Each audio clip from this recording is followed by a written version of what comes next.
Yara, you really should consider taking up watercolors now that you'll have all this free time.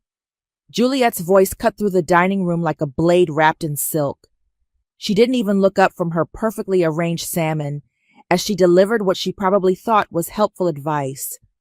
The crystal chandelier above us caught the light from her diamond tennis bracelet as she gestured dismissively in my direction.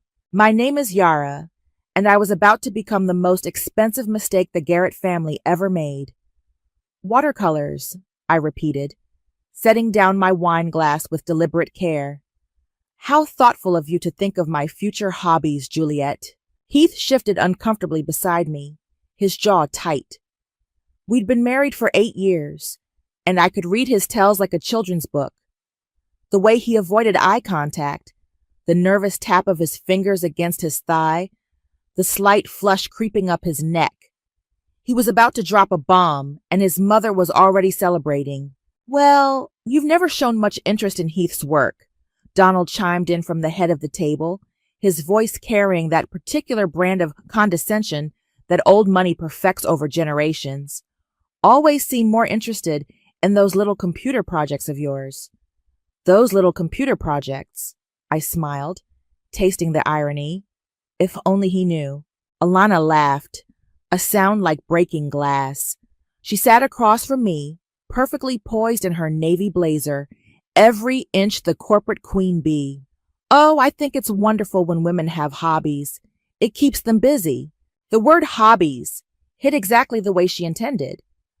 I'd pitched 3 different business concepts to this family over the years. Each time, they'd listened with the kind of patient smiles you give a child explaining their imaginary friend. Each time, Heath had nodded along before quietly explaining later why it wasn't the right time or too risky for our family's reputation. Speaking of keeping busy, Heath finally spoke, his voice strained. He cleared his throat twice before continuing. There's something I need to tell everyone. The room went silent except for the soft clink of silverware. Juliet set down her fork with theatrical precision. Donald leaned back in his chair like he was settling in for a show.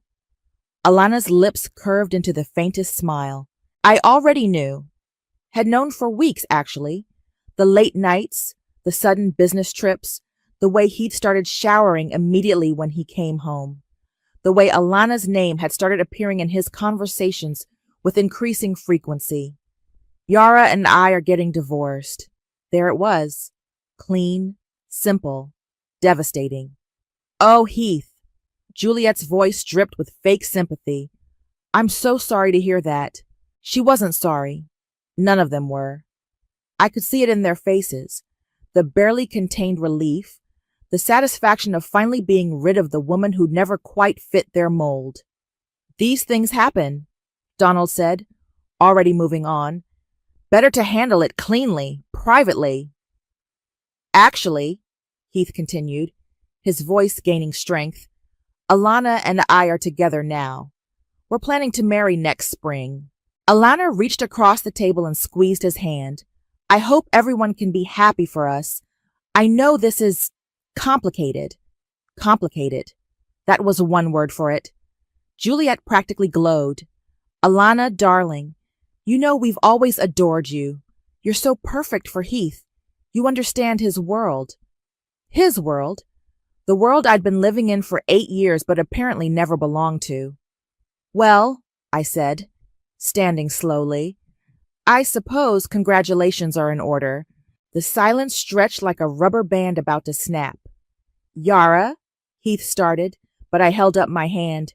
No, really. I'm happy for you both. I looked directly at Alana. You're getting exactly what you wanted. Juliet reached into her purse and pulled out an envelope. Yara, dear, we've prepared a little something to help with your transition.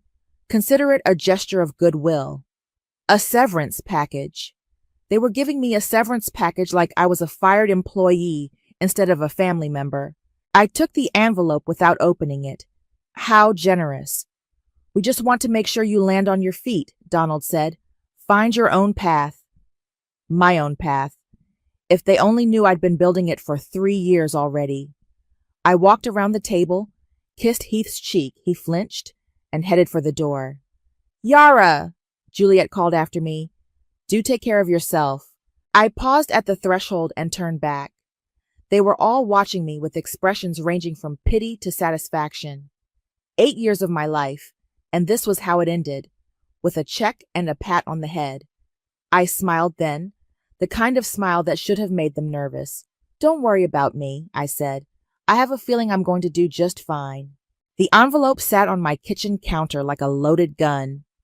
I'd been staring at it for 20 minutes, still wearing the black dress I'd chosen specifically because Juliet hated it.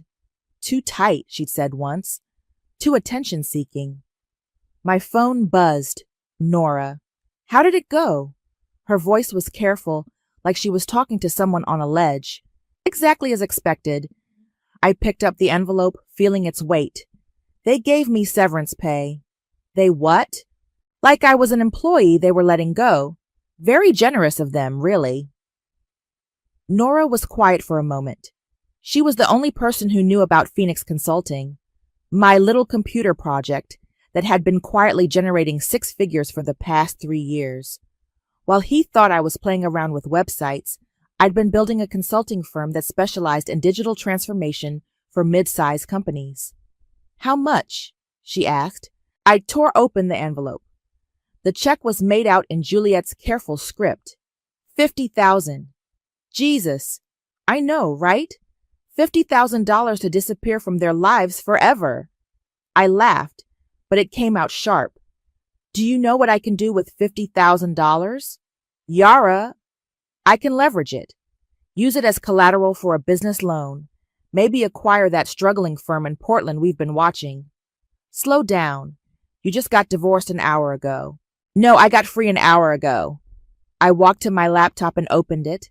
The Phoenix Consulting dashboard loaded, showing our current client roster, revenue projections, and the acquisition targets I'd been tracking. Nora, pull up the Garrett Industries file. Why? Just do it. I heard her typing. Okay, I'm looking at it. What's their debt-to-equity ratio? Yara, what are you thinking? Answer the question. She sighed. It's not great. They're over-leveraged from that expansion into the European market. Why? I smiled at my reflection in the laptop screen. Because I think it's time Phoenix Consulting got more aggressive with our growth strategy. You want to go after Heath's family business? I want to go after a vulnerable company that's ripe for acquisition. The fact that it belongs to my ex-husband's family is just convenient. Nora was quiet for a long moment. This is about revenge. This is about business. Bullshit. I closed the laptop. Fine. It's about both. They spent 8 years treating me like a decorative houseplant. They just paid me to disappear. Well, congratulations. They're about to get exactly what they paid for. Yara, listen to yourself. You're talking about corporate warfare. I'm talking about capitalism. They taught me the rules, Nora. They just never expected me to play by them. My phone rang. Heath. I let it go to voicemail, then played it on speaker. Yara, it's me. Look, I know tonight was difficult, but I hope we can handle this maturely. My lawyer will be in touch about the paperwork. And Yara, please don't make this harder than it has to be. I deleted the message. He sounds worried, Nora said. He should be. I opened my laptop again and pulled up the business loan application I'd been working on for months. I need you to run the numbers on a hostile takeover scenario. A what? You heard me. I want to know what it would cost to acquire a controlling interest in Garrett Industries. That would take millions. Phoenix Consulting cleared $2.3 million last year. We have assets, we have credit, and now we have $50,000 in seed money from the Garrett family themselves. I started typing. Plus, I know things about their business that their competitors don't. Like what? Like the fact that their biggest client, Morrison Tech, is unhappy with their service level. Like the fact that 3 of their senior developers are looking for new jobs. Like the fact that Alana's management style has already pissed off half the sales team. How do you know all that? Because I spent 8 years listening to Heath complain about work over dinner. Turns out all those boring conversations were actually corporate intelligence briefings. Nora laughed despite herself. You're insane. I'm motivated. There's a difference. I pulled up Garrett Industries' public financial statements. They think I'm going to fade away quietly, maybe start a little Etsy shop or something. They have no idea what I've been building. And when they find out? I thought about Juliet's condescending smile, Donald's dismissive wave, Alana's perfectly manicured fingers intertwined with my husband's. When they find out, it'll be too late. This could backfire spectacularly, or it could be the best investment I ever make. I click submit on the loan application. Either way, it beats watercolors. Nora was quiet for a moment. What do you need me to do? Research. I want to know everything about Garrett Industries' vulnerabilities, client relationships, employee satisfaction, cash flow problems, everything. And then we're going to give them exactly what they deserve. 6 months later, I stood in the lobby of the Meridian Hotel, adjusting the emerald green dress I'd bought specifically for tonight's charity gala. The same event where Heath had proposed to me 9 years ago. The irony wasn't lost on me. You clean up nice for a tech mogul, Nora said, appearing beside me with 2 champagne flutes. Phoenix Consulting has had a good year. I took the glass, scanning the crowd. Speaking of which, did Marcus finalize the Peterson Group acquisition? Signed this morning. That makes 4 companies in 6 months. 4 strategic acquisitions, each one carefully chosen to position us closer to Garrett Industries' client base. The business loan had come through faster than expected. Apparently, a profitable consulting firm with a spotless credit history was exactly what banks wanted to invest in. There they are, Nora murmured. Heath and Alana stood near the silent auction table, looking every inch the power couple. She wore a black cocktail dress that probably cost more than most people's rent, and he had that confident smile he used to charm investors. They were surrounded by the usual crowd of tech executives and old money socialites. Showtime, I said. We walked over casually, timing it perfectly as the group around them dispersed. Yara? Heath's voice cracked slightly.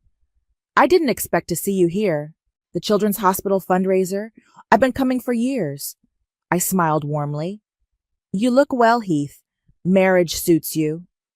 Alana stepped closer to him, her hand finding his arm. Yara, how lovely to see you. How are you adjusting? Wonderfully, actually. I've been keeping busy. Still doing your computer thing? Heath asked, and I caught the slight condescension in his tone. Something like that. I sipped my champagne. Congratulations on the Morrison Tech renewal, by the way. I heard it was touch and go for a while. Heath's smile faltered. Morrison Tech was Garrett Industries' biggest client, and their contract renewal had been a nightmare. How would I know that? Business is good, he said carefully. I'm sure it is. Though I heard through the grapevine that you lost the Hartwell account last month. That must have stung. Alana's eyes narrowed. You seem remarkably well informed about our business. Oh, you know how it is in tech. Everyone talks. I turned to Heath. I actually ran into David Kim from your development team last week. He mentioned he's exploring new opportunities. Heath went pale. David Kim was their lead developer, and if he was job hunting, that was a problem. Where did you run into David? Alana asked. At a networking event. Phoenix Consulting has been expanding rapidly. We're always looking for top talent. Phoenix Consulting? Heath repeated. My company. We specialize in digital transformation for mid-market firms. It's been quite successful, actually. The silence stretched uncomfortably. I could see the wheels turning in both their heads. How successful? Alana asked, her voice tight. Well, we just closed our 4th acquisition this year. Growing fast, you know how it is. A waiter approached with a tray of hors d'oeuvres. I took a small plate, acting completely casual, while Heath and Alana exchanged glances. 4 acquisitions, Heath said slowly. That's impressive. Thank you. We've been particularly focused on companies that serve the enterprise software market. Lots of opportunity there. Alana's grip on Heath's arm tightened. Enterprise software was Garrett Industries' bread and butter. Yara, she said, her voice saccharine, it's wonderful that you found something to keep you busy. Freedom can be such a gift, can't it? No more boring corporate dinners, no more pretending to understand business discussions. There it was, the jab I'd been waiting for. You're absolutely right, I said, smiling brightly. I'm so much happier now that I don't have to pretend anymore. Pretend? Heath asked. To be interested in other people's businesses when I could be building my own. I finished my champagne. Speaking of which, I should go mingle. There are some potential clients here tonight. I started to walk away, then turned back as if I'd just remembered something. Oh, Heath, you might want to have a conversation with your sales team. I heard through the grapevine that morale is pretty low. Something about management changes not going over well. His face went white. 3 of their top salespeople had quit in the past month, all citing issues with Alana's new performance metrics. How could you possibly know that? Alana snapped. Like I said, everyone talks, especially when they're unhappy. I smiled sweetly. Enjoy the rest of your evening. I walked away, feeling their stares burning into my back. Nora caught up with me near the bar. That was brutal, she whispered. That was just the opening move. I set down my empty glass. Did you see their faces when I mentioned the acquisitions? Alana looked like she wanted to murder you. Good. Let them wonder what I'm really up to. I pulled out my phone and checked the time. The Peterson Group integration should be complete by Monday. That puts us in direct competition with Garrett Industries for the Blackstone contract. The $50 million Blackstone contract? The very one, I smiled. I told you this would be fun. The call came on a Tuesday morning while I was reviewing Phoenix Consulting's quarterly projections. Unknown number, but I answered anyway. Ms. Garrett, this is Tristan Stewart. I'm a senior executive recruiter specializing in tech talent. I nearly choked on my coffee. Tristan Stewart, Alana's brother. The same Tristan who'd been at their wedding, who'd given that toast about family loyalty and shared vision. I'm sorry, but I think you have the wrong number. My name is Yara Blackwood. I legally changed it back to my maiden name 3 months ago, but kept using Garrett for business purposes when it suited me. My apologies. I'm actually calling about Phoenix Consulting. I understand you're the owner. I am. What can I do for you, Tristan? We represent several high-level executives who are exploring new opportunities. Your company has caught their attention. I leaned back in my chair, grinning. Really? What kind of executives? Senior developers, project managers, sales directors, people with extensive experience in enterprise software solutions. People from Garrett Industries. It had to be. That's interesting. We're always looking for top talent. Are these individuals currently employed? Yes, but let's say they're open to the right opportunity. I see. And what makes Phoenix Consulting attractive to them? Growth trajectory, company culture, competitive compensation packages. Your reputation in the industry has been quite impressive lately. My reputation. 6 months ago, nobody in tech knew who I was. Now I was poaching talent from my ex-husband's company through his new sister-in-law's brother. The universe had a sense of humor. I'd be happy to discuss opportunities. Can you tell me more about their backgrounds? I'd prefer to do this in person. Are you available for lunch tomorrow? Absolutely. The Copper Kettle at noon? Perfect. I'll send you the profiles beforehand. After he hung up, I immediately called Nora. You're not going to believe this, I said. Try me. Alana's brother just called. He's headhunting for us. What? Tristan Stewart. He's a recruiter, and he wants to set up meetings between Phoenix and several high-level executives who are looking for new opportunities. From Garrett Industries? Has to be. The timing is too perfect. I pulled up our competitor analysis on my screen. Remember how I mentioned their sales team was unhappy? Looks like the problem is spreading. This could be a trap, or it could be Christmas morning. Either way, I'm taking the meeting. The next day, I arrived at the Copper Kettle 15 minutes early and chose a corner table with a clear view of the entrance. Tristan walked in exactly at noon. Tall, silver-haired, wearing an expensive suit that screamed old money. He looked like a male version of Alana, all sharp angles and calculated charm. Ms. Blackwood? He extended his hand. Tristan Stewart. Please, call me Yara. I shook his hand, noting the firm grip and the way his eyes assessed me. Thank you for reaching out. We ordered quickly. Salads for both of us. The kind of power lunch meal that said we were too busy for real food. I'll be direct, Tristan said. I have 3 executives who are interested in Phoenix Consulting, all currently employed at Garrett Industries. Garrett Industries? I kept my voice neutral.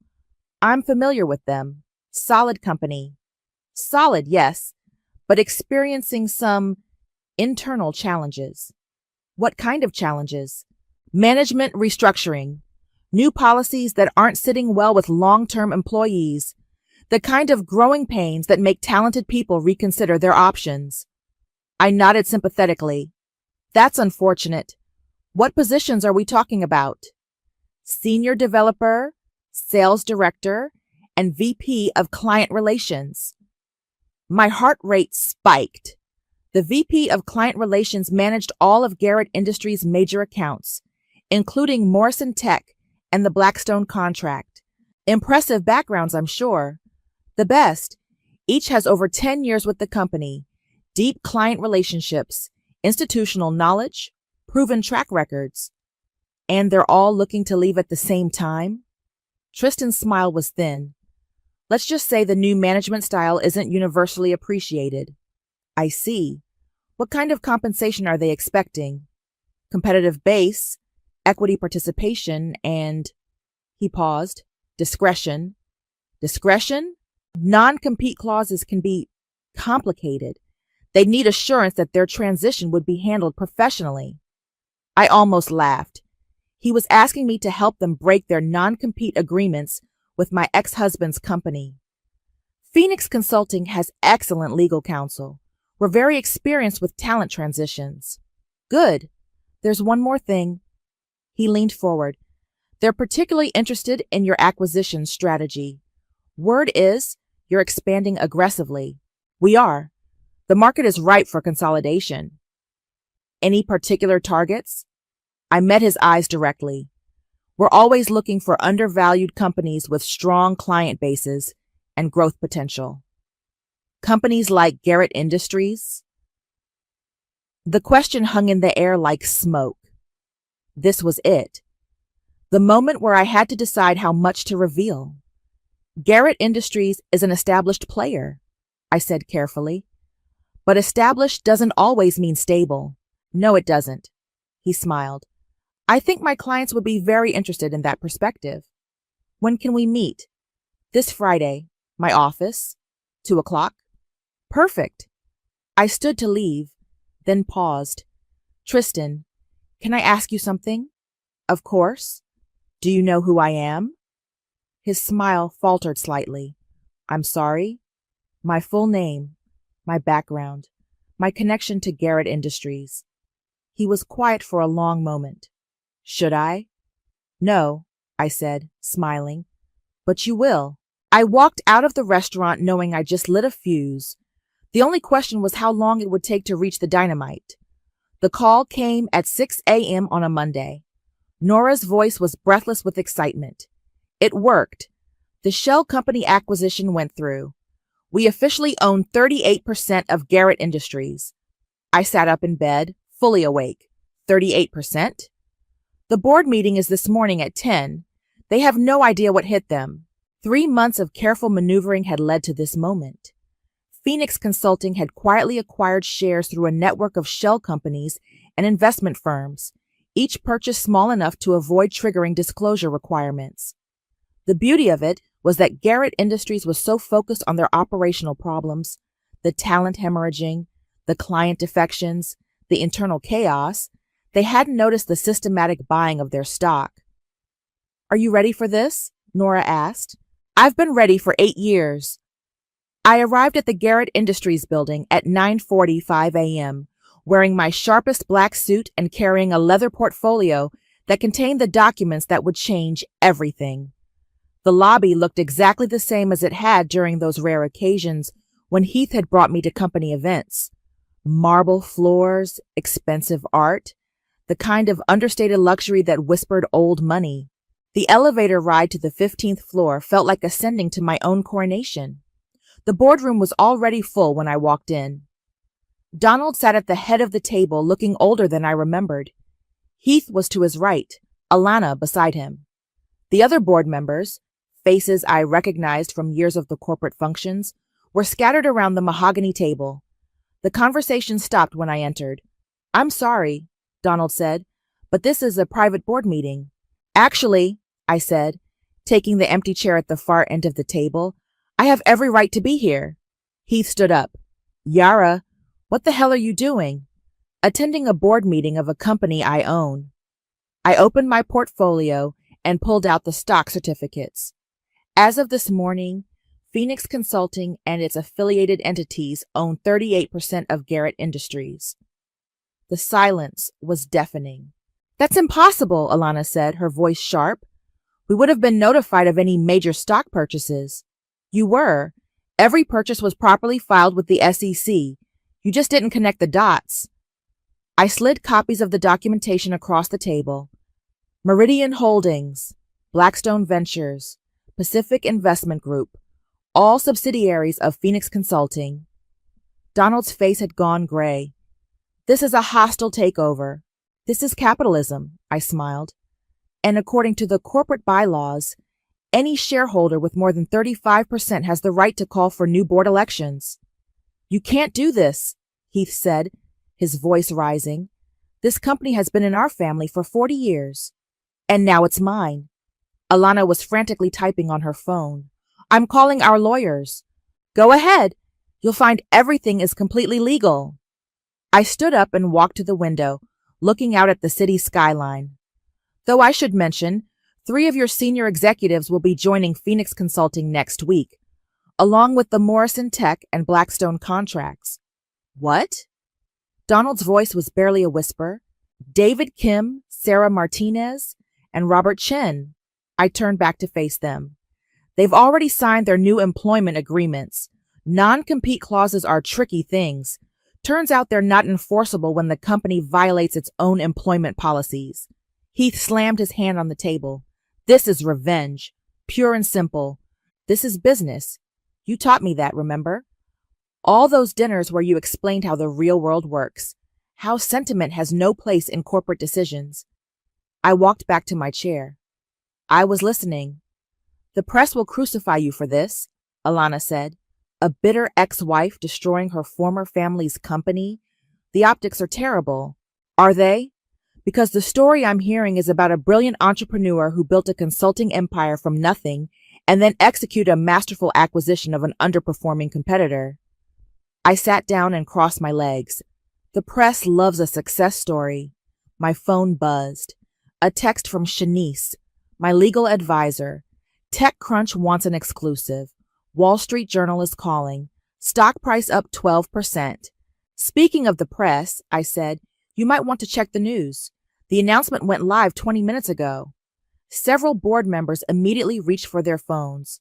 I watched their faces change as they read the headlines. Phoenix Consulting acquires controlling interest in Garrett Industries. Tech mogul Yara. Blackwood orchestrates stunning corporate takeover. From startup to empire, the rise of Phoenix Consulting.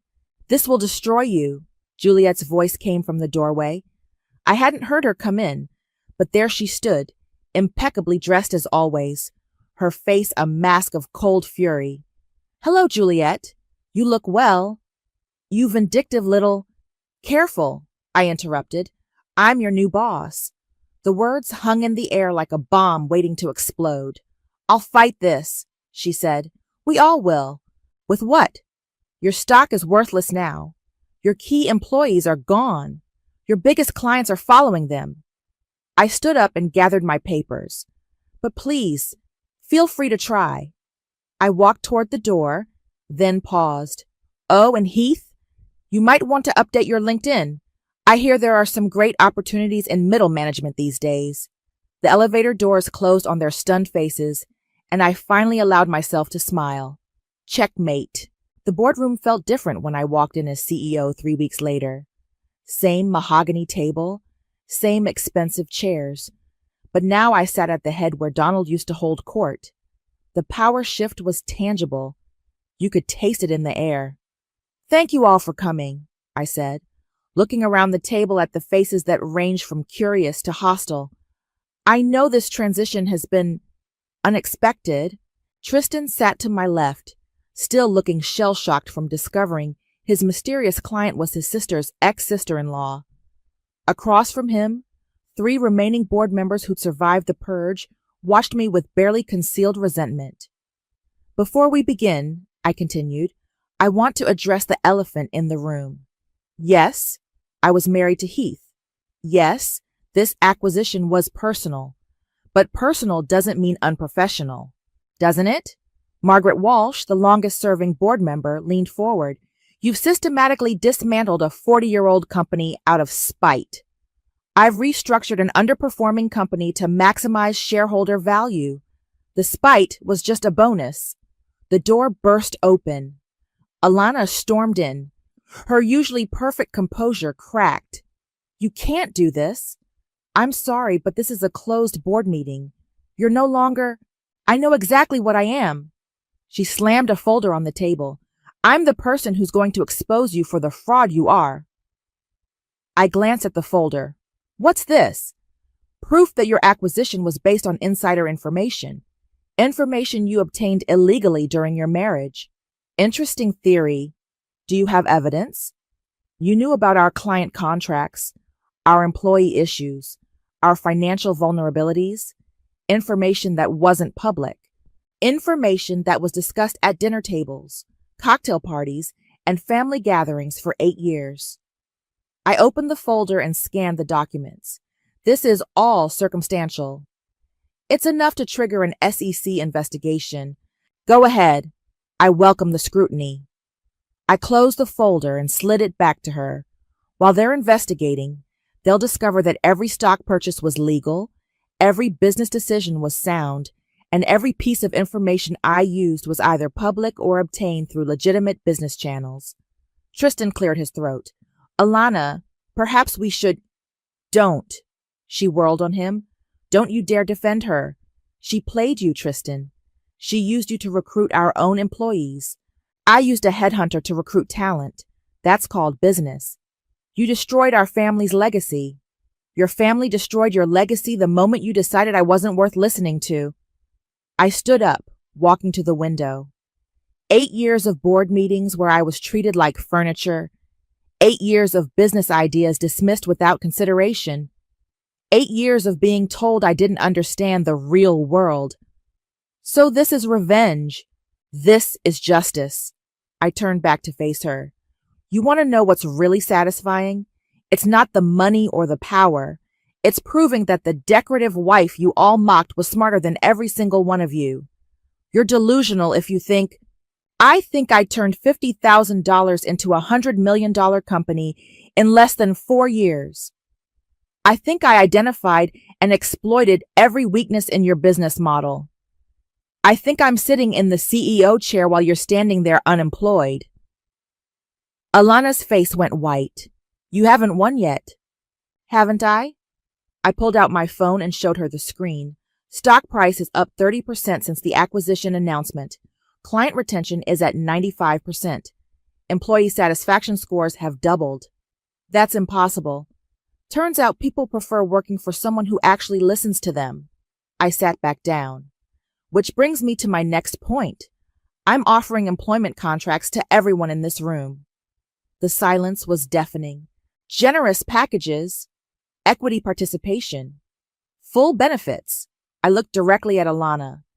Everyone except the former executive team. You can't be serious. Dead serious. Tristan, you're a talented recruiter. I could use someone with your connections. Margaret, your institutional knowledge is valuable. Everyone else, there's a place for you here if you want it. And if we don't? Margaret asked. Then you don't. But I'd recommend taking some time to think about it.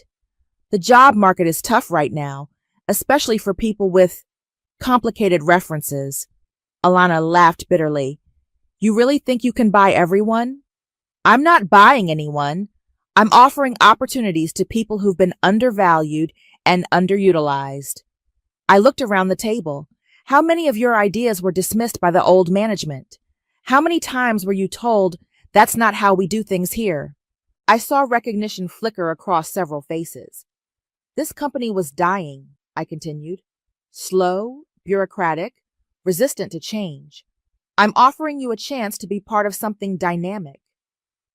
Something built on revenge, Alana spat. Something built on competence. I stood up again. The contracts are on your desks. You have 48 hours to decide. Alana headed for the door, then stopped. This isn't over. Yes, it is. You just haven't accepted it yet. After she left, the room was quiet, except for the sound of papers rustling as board members examined their employment offers.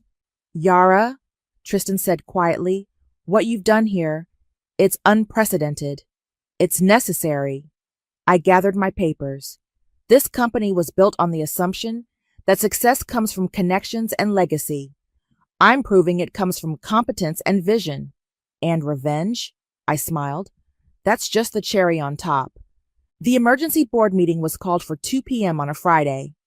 I walked into the conference room to find chaos, raised voices, scattered papers, and Alana standing at the head of the table like she owned the place.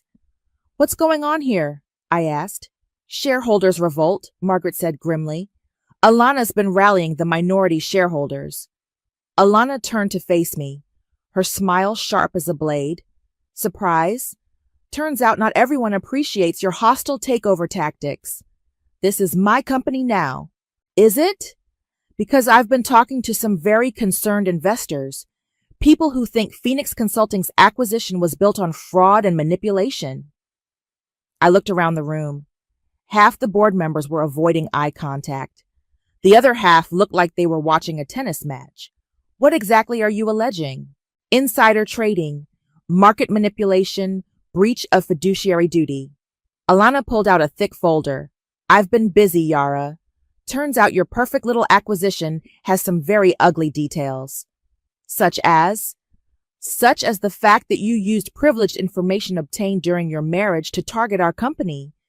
Such as the fact that you deliberately destabilized our operations to drive down our stock price before buying in. I sat down slowly.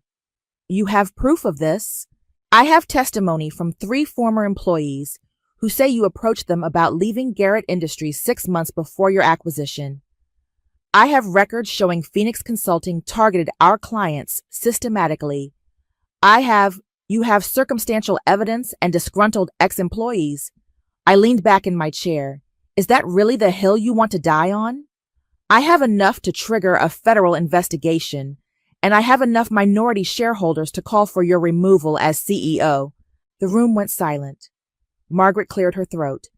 Alana, what exactly are you proposing? A vote of no confidence. Today. Right now. That's not how this works, I said. I need 30% of outstanding shares to call the vote. I have 32%. Alana's smile was triumphant. Surprise number 2. My phone buzzed. A text from Nora. Emergency. Shareholders meeting in lobby. Press outside. This is bad. There's a shareholders meeting happening downstairs right now, Alana continued. Local news is covering it. Wall Street Journal has a reporter here. Your corporate fairy tale is about to become a very public nightmare. I stood up. Fine.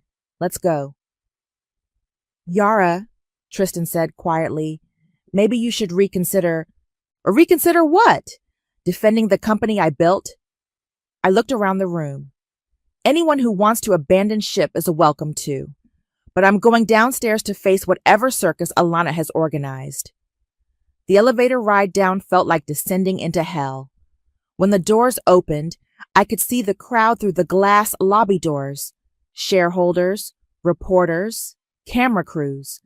Alana had orchestrated a media spectacle. "Last chance to settle this quietly," she said as we walked toward the lobby. "What are your terms? Resign as CEO. Sell your shares back to the family at cost. Disappear. And if I don't, then I destroy you publicly. Your reputation, your company, your future, all of it." I pushed open the lobby doors. The crowd turned toward us like a pack of wolves scenting blood. Cameras flashed, microphones were thrust forward, and voices shouted questions. "Ms. Blackwood, is it true you used insider information to acquire Garrett Industries?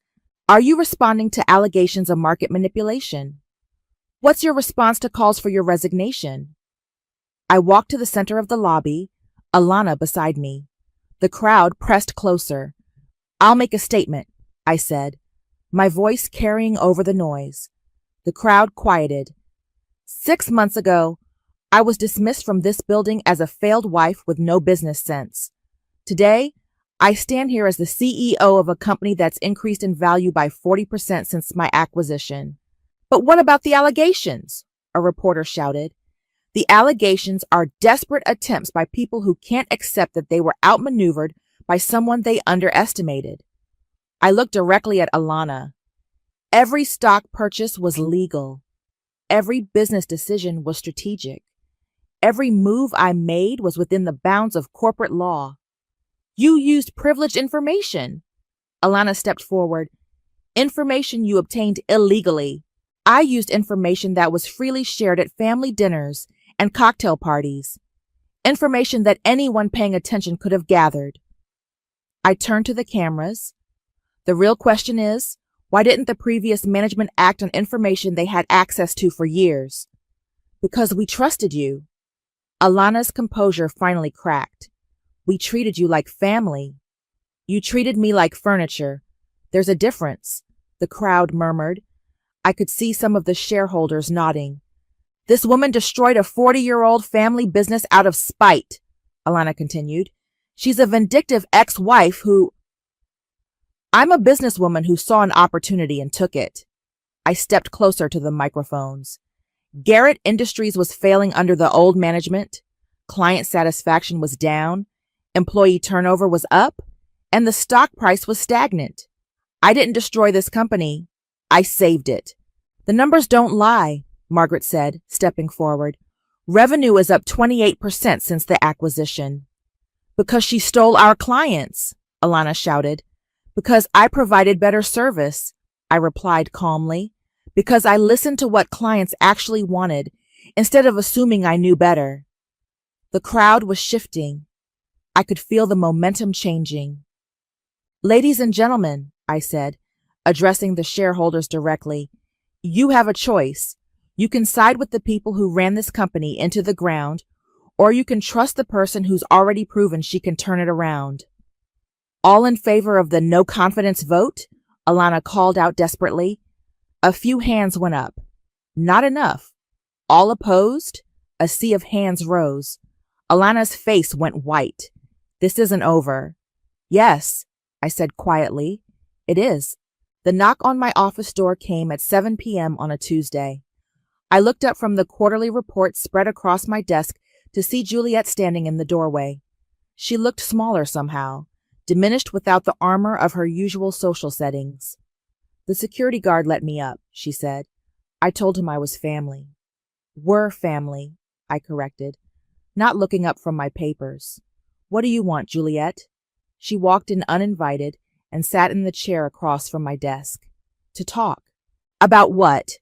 Your daughter-in-law's failed coup attempt? Your son's new job at that startup in Portland? Or maybe you want to discuss how I'm ruining the family legacy." "About what you've become." That made me look up. What I've become? Cruel. Vindictive. Everything we said you were. I set down my pen. "You mean successful? Powerful? Everything you said I'd never be. You've destroyed lives, Yara. Heath can barely find work. Alana's reputation is ruined. Donald's had to sell the house.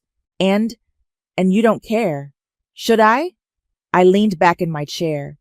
Did you care when you handed me that severance check? Did you care when you spent 8 years treating me like I was invisible? Juliet was quiet for a moment. We underestimated you. You dismissed me. There's a difference. Fine. We dismissed you. We were wrong. She looked around my office. The corner suite that used to be Donald's, with its floor-to-ceiling windows and view of the city. But this isn't justice. This is revenge. It's both. It's made you into someone I don't recognize. I laughed. You never recognized me to begin with. That was the problem. I'm trying to apologize. No, you're trying to make yourself feel better about losing. I stood up and walked to the window. The city sparkled below us, a constellation of ambition and possibility. You're trying to turn me into the villain so you can sleep at night. Aren't you? The question hung in the air. I turned back to face her. Maybe. But I'm a villain who employs 300 people. A villain who's increased shareholder value by 60%. A villain who actually listens when her employees have ideas. A villain who destroyed a family. A family that destroyed itself. I walked back to my desk. You want to know what's really cruel, Juliet? It's watching someone you're supposed to love get smaller and smaller until they disappear. It's dismissing their dreams because they don't fit your vision of who they should be. We made mistakes. You made choices. Every snide comment, every dismissive laugh, every time you talked over me or around me, those were choices. Juliet's composure finally cracked. What do you want from us? What would make this stop? Nothing. Because it's already over. I sat back down. You lost. I won. The story's finished. Then why do you look so miserable? The words hit like a physical blow. I stared at her, this woman who'd spent years perfecting the art of cutting remarks, and realized that she'd finally landed one that mattered. I'm not miserable. I'm successful. You're alone. I'm independent. You're isolated. She leaned forward. When's the last time you had dinner with someone who wasn't a business associate? When's the last time you laughed at something that wasn't someone else's failure? I didn't answer because I couldn't. You won, Yara. You got everything you wanted. But what did it cost you? After she left, I sat in my office as the building emptied around me. The cleaning crew worked quietly in the halls, and the city lights blurred together outside my window. My phone buzzed. A text from Nora. Drinks tonight? You've been working too much. I started to type my usual excuse, then stopped. Deleted it. Typed, yes, but somewhere loud and crowded. I'm tired of quiet. I looked around my office one more time. The awards on the walls, the financial reports showing record profits, the framed magazine covers featuring my face. All the proof I'd needed that I was worth something. But Juliet was right about one thing. Victory was supposed to feel different than this. I grabbed my coat and headed for the elevator. Maybe revenge was a dish best served cold, but success was something you had to share to really taste it. The elevator doors closed on my reflection. CEO, entrepreneur, the woman who turned $50,000 into an empire. The woman who'd proven that the decorative wife was anything but. The woman who finally learned the difference between being powerful and being happy. The doors opened on the lobby, and I stepped out into the night, ready to figure out what came next.